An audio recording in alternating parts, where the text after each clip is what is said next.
Who's to blame for the Arizona shooting? What's next for the West Harbor? And will an 11th hour Pan Am proposal carry the day? All that and more on this Opinionators edition of For the Record. And we have lots to talk about, so let's meet our panel.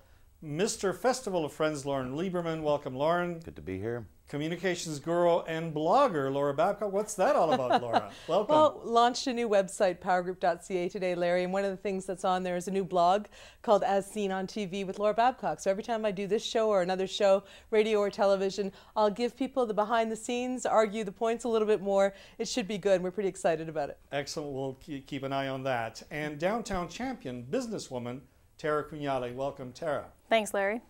Well, Opinionators, another day and another Pan Am proposal. But before we get into it, let's listen to Mark Vituska, correspondent for the Record, who was at Ivor Wynne today for today's big announcement. And when Bob and I talked, and he suggested that a number of deals were on the table, but the most recent was the possibility of rehabilitating this stadium on this site. I kind of grabbed his arm and I said, please go forward with that. That, I think, is going to be the solution that wins for Hamilton. The Pan Am HOSCO committee's mandate to us and the deadline they gave us forced us to sharpen our pencils on both sides and figure out what is doable, because what we could not afford to do, either as a city or as a team, was to squander such a generous opportunity from both the feds and the province to invest in our city. So, a brand new stadium by 2014 sounds promising, but needs the approval of City Council tomorrow. What I suppose Council has to decide is how important it is to their residents and to the city to keep the Hamilton Tiger Cats here, how important it is to do this project within an acceptable budget, and how important it is to get this issue behind us, because we've got very serious things on our plate. This should have been a fun thing over with a year ago, and we're still arguing about it. So I would think it would, Council's main concern would be to deal with it once and for all. So this is far from a done deal. It is simply a proposal at this point. Many questions need to be answered, not the least of which, will this 11th hour idea fit into HOSCO's plans? For the Record, I'm Mark Vituska. Well, here we are, panel. Back to the future. Loren, will this fly? I hope so. I think so. I've been listening to Mayor Bratina in various media sources all day long talking about how he doesn't know how it's going to go, but he does suggest that this is the only option that should be on the table, that if they try and bring back the study at Confederation, too much time has gone by and it may or may not have the support. Some factions of council want East Mountain back, some want West Harbor back. This has to be there, and as much as this is a potential big victory for Mayor Bratina, you gotta be hearing all the way in this studio Sam Marula laughing. It's fantastic. And Michael Baldessaro actually, sure, during the campaign said, build the stadium on the stadium. Yep. Laura, what do you think?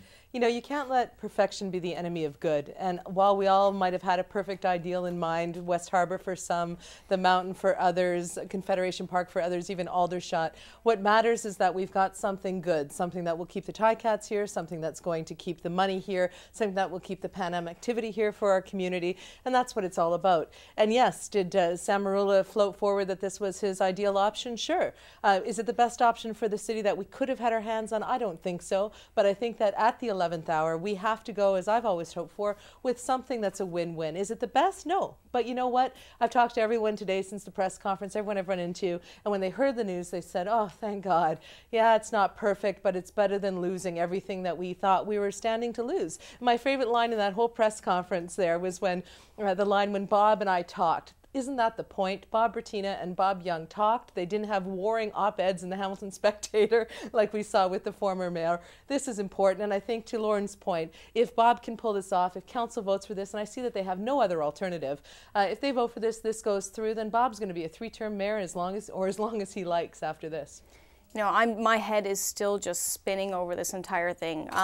As of yesterday, I was convinced that either Aldershot was going to get the games or probably not even them. I thought that it was going to go to Toronto somewhere. Are we going to get it? I guess we have to see if council's going to screw up this vote tomorrow.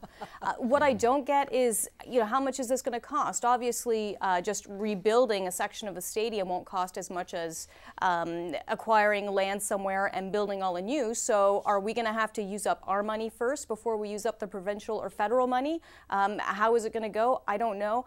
I'm going to throw in an 80s reference here. I feel like Pam Ewing opening up the shower curtain in Dallas and finding Bobby there after a year and a half of him supposedly being dead.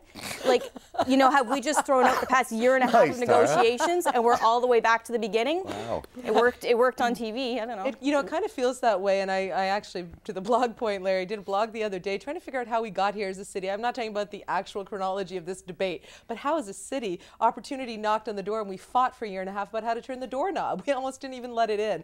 It boggles the mind, and it does feel like that Pam Ewing thing. Where has the last year and a half of our life gone? I hope we learn from this. First of all, I hope that we get a resolution. I hope that council just votes it through and we get on with the other important things on our agenda. As Mayor Bratina stated, we've got a lot going on in this city beyond this stadium. But I hope we learn from it. Let's not go through this again. 50 years on the Red Hill, 2 years plus in a derisive and divisive debate about Pan Am. Can we please, as a city, work together better in the future? Council, I beg of you. But there's one other thing. Like, is Hosco even good? Are they going to go with this option? Yeah, no, absolutely. All reports thus far say that the cabinet minister for the region, Ms. Sophia, and Dalton are behind this, and if the province likes it, then Hosco's down. But the question is this, for some of the more business-minded councillors, I'm guessing, Councillor Clark, Councillor Ferguson, saying, what is it that we're actually talking about here? What are the dollars? What are the tangibles? And what is it?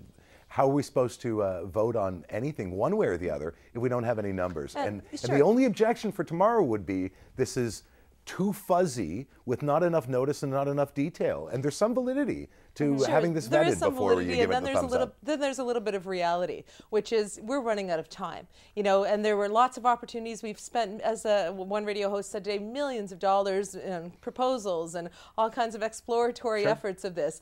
There's a reality here, and yes, it's fuzzy, but it's one of those things that's a little easier to wrap your mind around, the things that are undefined when it's just rebuilding on an existing footprint. We're still talking about the full commitment from the future fund. I don't think it's a game changer in the sense that I don't think not enough detail is going to stop them from going forward to look at this more carefully in time for the deadline, maybe setting up an emergency council meeting. So you think it's going to get passed, Laura? I do think it is, because I don't think any councillor is going to want to have to go back to their constituents and explain why they didn't look at this. No councillor wants to be the one to say, yes, I let the Hamilton Tiger Cats go. Absolutely not. We get that. It's going to be very interesting, though, to look at the newspapers from the past year and a half and see exactly what the pros and cons were of staying at Ivor Wynne to begin with. Well, that would have been the best option from the start. We lose the economic stuff. No, hold on for a second, Lauren. We lose the idea of an entertainment or sports precinct. We lose the idea of doing some rehabilitation to the West Harbour around the stadium idea. There are a lot of things that we lose by just rebuilding on the site. But that's what I said off the top. Perfection cannot be the enemy of good. No, this is good. Let's just go forward. Okay, but your name is neither Polly or Anna, and you know the way people vote on council is as simple as this. A vote in favor of this makes Bob look good, and how does it make me look? Sure. And that's what people are going to be. And let them rise above it, please. Please. Panel, let me just interject there, because I say amen to putting an end to this debate and to keeping the cats and salvaging what has been just a fiasco of a couple of years. And Laura, I think you hit the nail on the head when you said that it starts with dialogue, and the two principal players here talked to each other and came up with a solution. But look, if Bratina is a winner and Marula is a winner, what about the West Harbour? Is it the big loser in this story? Laura, what do you say? I think that the West Harbour now is front and center in people's minds. We had a taste of what could really happen down there to build on what's already happened. And so I don't think anyone's going to let that go, Larry. I think that maybe one of the silver linings in this is that, yes, of course, we keep the Ticats, Pan Am, the money, thank goodness. But I think people are going to look at the West Harbour and say, I thought for a minute that could be a really dynamic place. I want to be down there. I want to do things. And so I think it's going to generate discussion. I know that when West Harbour was taken off the table, I kept looking at it thinking, well, maybe we need to have a great entertainment district, a pub district, a patio district, bars, restaurants, looking out at the waterfront like so many cities around the world do. I don't think anyone is going to let the West Harbour fall back now, Larry. I think that we've gotten a taste of something too good. Loren? Well, I'm not sure what the question is. Are you asking what it is that should be done? Yeah, with is the West Harbor going to be ignored now that we've got a solution Well, to no, the we own stadium? the land, and ideally there's going to be some remediation money to be able to clean it up. But then the debate of what to do with new land adjacent to parklands, and we're going to fight about that as a community for some time. There's only one thing to do down there, and that's to put gentrified housing that has a spectacular view of our harbor. That's it. That's all. Tara, what do you think? I think that the West Harbor itself can breathe a sigh of relief that it's not going to have that stadium put down on it. I want to be able to enjoy the harbor too, and yet I don't like football.